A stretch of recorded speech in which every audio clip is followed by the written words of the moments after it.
Hello and welcome to Modern Learning on Air. My name is Don Kemble and I'm really excited to present Identifying Privilege and Broadening Understanding, which outlines a year-long activity I've been working on with my grades 7 and 8s. I am the Modern Learning and Outdoor Learning lead here at Fred Varley Public School, and in that capacity I've had a lot of awesome activities to work with some truly amazing people in inquiry and all sorts of different aspects of modern learning. This comes from a project that I started as an inquiry, a structured inquiry with my students, and it just kept building and snowballing as we were connecting back to it throughout the school year. I'm really glad that I started with this project, and I'm going to tell you a little bit more about it and kind of where it went, and I'm going to finish off with what I'd like to do in the future. It's definitely something I want to try again, and I'm always looking for some collaborators, so if you're interested in joining me, make sure you shoot me a line. So it all started with Twitter, as most things seem to these days, and I came across this article. It's from the Globe and Mail, and it's called How Lego Helped Build a Classroom Lesson on White Privilege. It is all talking about minifigures and a conversation that came out from this teacher, Mandy Hardy, and I'm just ever so grateful for her work. So the concept is you start by making a list of all the most important jobs that you can come up with. And my students came up with some that I wasn't expecting, like construction worker. I was not expecting that to be on this list. Doctor, lawyer, teacher, police officer, soldier, firefighter, absolutely. And the kids gave me all those. They gave me the white collar jobs. It was interesting to see things like cleaners and caretakers being on there as well. I certainly agree they're important. I was not expecting them to come up with these pieces. Once you have a list of all the most important jobs that you can come up with, you then have the students create a list of everyone they can think of that has that job. Now, these can be factual or fictional figures. So some of them that are up here come from video games. Some of them come from read aloud we were doing at the time. They come from all walks of life. I was really excited that a couple of students actually identified family members that hold those jobs as well. So we're really trying to get at what people are kind of circling the minds of the students themselves. You can see from this list that there's a little bit of diversity here, but not a whole lot. Once we came up with our whole list, and we ended up with 23 the first time we did this, I then went through and put an X next to every one of them that was white. The goal here was to identify, me being the only white identifying, Caucasian identifying person in my classroom, how many of my students could identify people from other cultures that were in what they would consider the most important roles. As you can see from the little fraction I have on the side of the screen here, only 5 out of 23 of the names they came up with had some diversity to them. And when you do look at the ones with the X's, you're going to see that most of them are male as well. And that's even scarier, but a whole other topic at this stage. The reason this is important goes back to this question. How do I identify, or who am I? Which was really part of a structured inquiry we did. It culminated in the creation of these little identity dolls. Each doll was crafted with symbols that represent who that person is and what is important to that person. You can see from my picture here that many of my students come from a wide variety of backgrounds. This is how they choose to identify. This is how they choose to represent themselves. Some have religious symbols, video games and music. They have flags of various nations showing just who they think they are. There are also symbols that go beyond that. Some of them used various philosophical and cultural pieces. Some went into signs of the zodiac. They come from all different places. The dolls were awesome. I still have them up in my classroom, and we refer back to them all the time because they're just such an amazing depiction of who these people are. Some of them even went so far as to actually color the background. Now, this was something that I would do differently next time in that I made a straight photocopy on 11 by 17 paper, and all of my paper, of course, was white. I would like to be able to provide some in different colors for next year, more kind of face shades. But they ran with it, and they had a great idea. So This inquiry project shows that my students come from all different walks of life. But when you look at the most influential people, according to Time Magazine and pretty much any Google search you do, you're going to find that the most influential people are white, and most of them are male. When you ask yourself just who is missing, it really is something scary. I went through a list, I believe it was from Time, with my kids, and we went through all 100 and we counted. And every time we came across somebody who was non-male, we put it up, and non-Caucasian, we made a note of that too. And it worked out to only about 20% of the whole thing were either female or not white. And it's really scary when you think that, again, I'm the only Caucasian identifying person in my class, which is almost 31 people. And yet these students aren't seeing themselves reflected when we talk about people making a difference. So the first thing I did with that is I said, okay, we know that we're not seeing ourselves reflected, so let's create some multimedia content that's going to help us with this. We created using the new Google Sites, which is just incredible. If you haven't used it, or if you've never used Google Sites at all, I strongly suggest you get on board. It is amazing. Not only are the sites saved to your Google Drive, they are a green tool and are completely accessible through the GAPS accounts. The websites you create can then be set so they can only be seen by somebody logged in to the York Region login, which means that you can keep it just to your own school, you can keep it just to a group of friends, your own classroom. It's really great. They can have a fully published and fully operating website and have no security concerns whatsoever.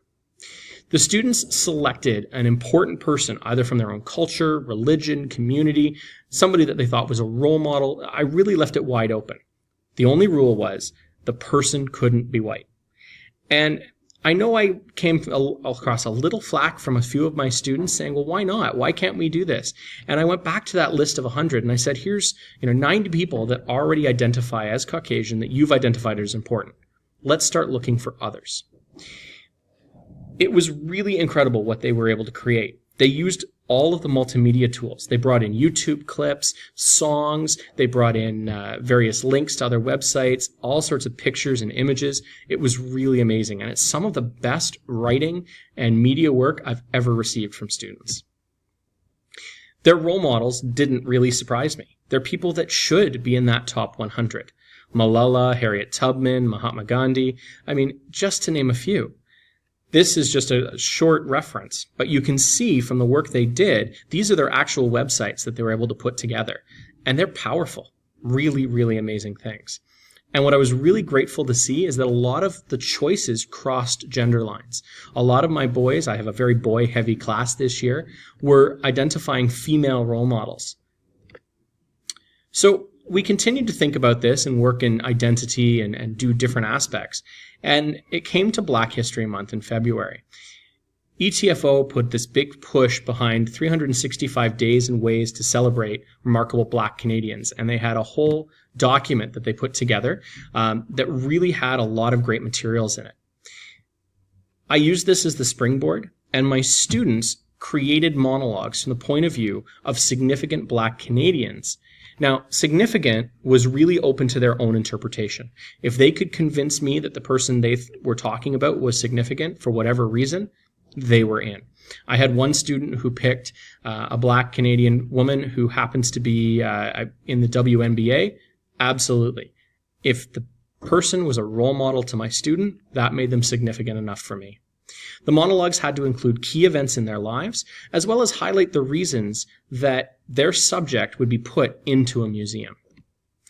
Now, I can't take credit for this idea. It comes from Barbara Reed, public school, a teacher there. I was never able to actually get all the details of how they ran it, but I'm going to tell you how I did it. The students created all of these monologues, the concept being that they are a character in a museum. They've been placed as a subject in a wax-style museum, and at night they come alive. So what they were doing with their monologues is they arranged themselves in the upstairs hall. We have a rectangular hall upstairs. It goes all the way around, so it's just perfect for this. Every 10 to 15 paces, I placed a student. The students were dressed in costumes. They were set up in a pose that emulated their person. Other students came out into the halls and wandered around. As they came up to one of the exhibit would activate and start telling their story, and then would freeze in place again at the end. It was really amazing to see them do it. I had one class that was designated as peer evaluators. They came out and identified certain people and kept track of the traits. My class is 7-8. I actually used a grade 4 class as peer assessors. Their goal was just to go around and find out how they did, ask questions, and tell me what they thought of the work they saw. They were quite amazed. Other classes were also welcome, and I had kids from kindergarten all the way up to grade 8 wandering the halls in 2s and 3s or up to whole classes, trying to see the different events and different pieces and people that were being represented. Now, not every student had to participate. I have some students that do have anxieties when it comes to public performance, so they were able to create either videos or they could put their website up for show, as long as there was something there at each of the stations. We really had a lot of help from the other teachers in the school. Many of the primary classes were a dual track French immersion and English school. And the French immersion students they had to capture one idea from the performance, but they had to capture it in French. So it was a neat translation activity.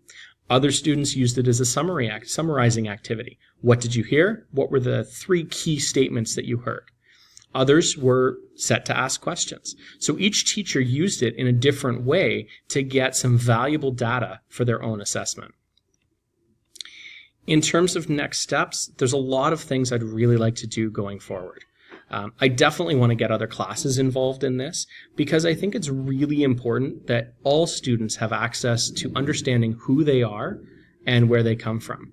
We've been doing a lot of work here at Fred Varley on equity. It's become our focus. Whereas a lot of schools are working in math and other pieces through an equity lens, we're starting with equity and then trying to apply that to the various things we do. Through that, we've really been understanding our own intersecting and individual identities. And it really has been an eye-opener for me just how we identify and who we are. As a white male, I know I have a lot of privilege, and it's been great for me to kind of break that down and get a better sense of just what it looks like and why I am and why I've had the experiences I have.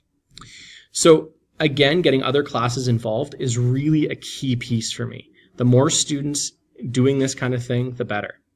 I definitely want to have key people presented through our commitment to equity at each monthly assembly. When our students get together, I'd love to have some of these monologues presented and have it done each month. Try to pick people from communities that are being respected and represented in that month, but also have students represent people from their own communities as much as possible. I want this to be a community outreach piece as well, where students should be engaged and feel open to representing their parents and other significant people in their lives in this way. And definitely, I want students to have as many opportunities as possible to understand their own individual intersecting identities. There's so much that goes on within our students, and it's really important that they have that opportunity to present these things and really express their full value and their full background and their full potential to us as educators. I started this off by saying that I'm really interested in working with other people. If your school might be open to something like this, if you'd be interested in doing some kind of a connection between schools, I would absolutely love to see what you can come up with. I'd also love to do some filming of some of my students' work next year and create maybe a website that keeps these from year to year so students have exemplars to go back on. I cannot thank my students enough for what they were able to accomplish. I can't tell you how proud I am of them, and I can't wait to see what they do next. Thank you all for joining me, and I hope you got something that you can use tomorrow in your classrooms. Have a wonderful day.